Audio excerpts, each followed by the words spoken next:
एक हब जैसा माना जाता है क्योंकि यहाँ पे यहाँ से सरकार चलती है। नमस्कार साथी, मेरा नाम अभिषेक वाजपेयी है और मैं as a president Delhi shelter home workers union को रिप्रेजेंट करता हूँ। सब समस्याएं केवल मजदूर की हैं और मजदूर की कैटेगरी बहुत है।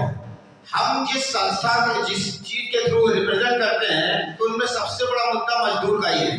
मजदूर जो प्रवासी होता है दूसरे प्रदेश से दिल्ली जैसे बड़े शहर में, पूंजीपतियों के शहर में रोजगार के अवसर को तलाश करने आता है, ठीक है। अब वो रहता कहाँ है? एक लेबर चौक बनाया गया है मजदूरों के लिए, वहाँ पे वो बैठता है, बड़े बड़े पूंजीपत आते हैं, 8 घंटे 12 घंटे के लिए उसको 500 की दिहाड़ी डिसाइड होती है, उसको ले जाते हैं, काम कराते हैं।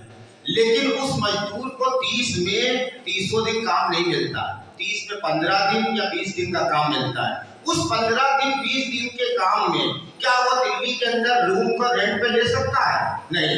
अच्छा पोषण उसको खाना पीना मिल सकता है? नहीं। इसके लिए सरकार क्या करती है? कुछ नहीं। पहली बात तो जिस लेबर जॉब के वो 24-44 डिग्री के टेम्परेचर में खुले आसमान के नीचे बैठते हैं, उसमें भी उनको कोई सुविधा नहीं है। फुटपाथ पे बैठे लोग आते हैं पूंजीपत, उनको लेके चले जाते हैं। और ये सिस्टम आज से नहीं, हजारों सालों से चल रहा है, लेकिन इसके लिए किसी भी सरकार ने कोई भी सुविधा उपलब्ध नहीं कराई। क्या मजदूर केवल शोषण करने के लिए? नहीं। अब ये तो दिन का मामला हो गया। अब रात में अगर उस मजदूर को सोना है तो उसके लिए दिल्ली में शेल्टर होम बने हुए हैं, कहने के लिए बने हुए हैं कागज पे। दिल्ली के अंदर 195 शेल्टर होम है। 195 शेल्टर होम में जो दिल्ली शहरी आवास सुधार बोर्ड है वो बताता है कि उसके पास 16,000 लोगों के रहने की जगह है। मजदूरों की संख्या तो दिल्ली के अंदर बहुत है, यानी सारे मजदूर सड़क पे सो रहे हैं।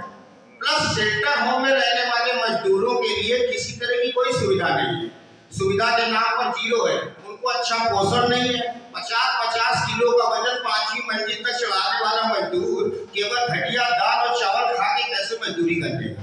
ये सरकार का खोखला काम है। एक तीसरी चीज आ जाती है, उनकी स्वास्थ्य संबंधी सुविधाएं क्या है?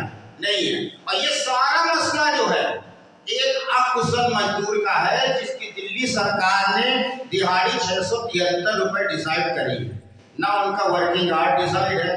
अभी आज जो इतना बड़ा कार्यक्रम हुआ है, इस कार्यक्रम में जो अभी लंच का इंतजाम हुआ, क्या इनके मजदूरों के बारे में कभी नहीं सोचा जाएगा? जो टेंट में मजदूर काम करते हैं, 24-24 घंटे सिंगल दिहाड़ी में काम करते हैं, इसके लिए सरकार क्या कर रही है?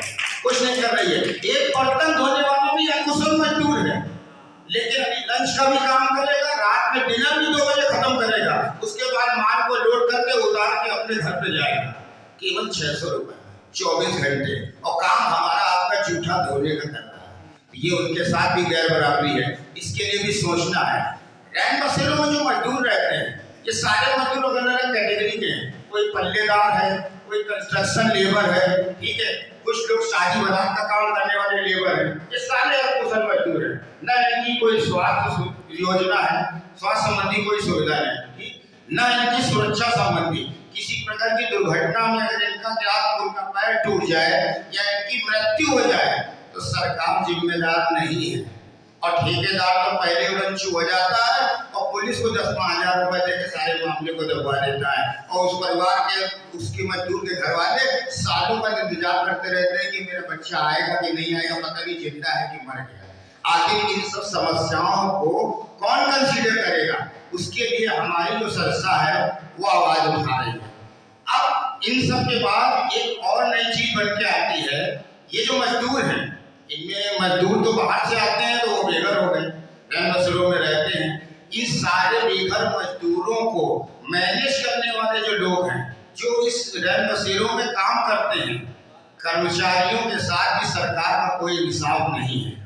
वो कर्मचारी जो कि इन सैकड़ों मजदूरों से डेली डील करता है, उनको मोटिवेट करता है, उनको काउंसिल करता है, सरकार उसको भी कोई सुविधा नहीं दे रही है।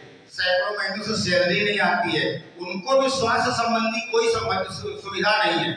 उनके पास अगर उनको किसी से डील करते समय ड्यूटी के दौरान उनके साथ कोई दुर्घटना हो जाए या कोई मृत्यु हो जाए तो उसके लिए सरकार जिम्मेदार नहीं है। तो आखिर ये कहाँ का इंसाफ है?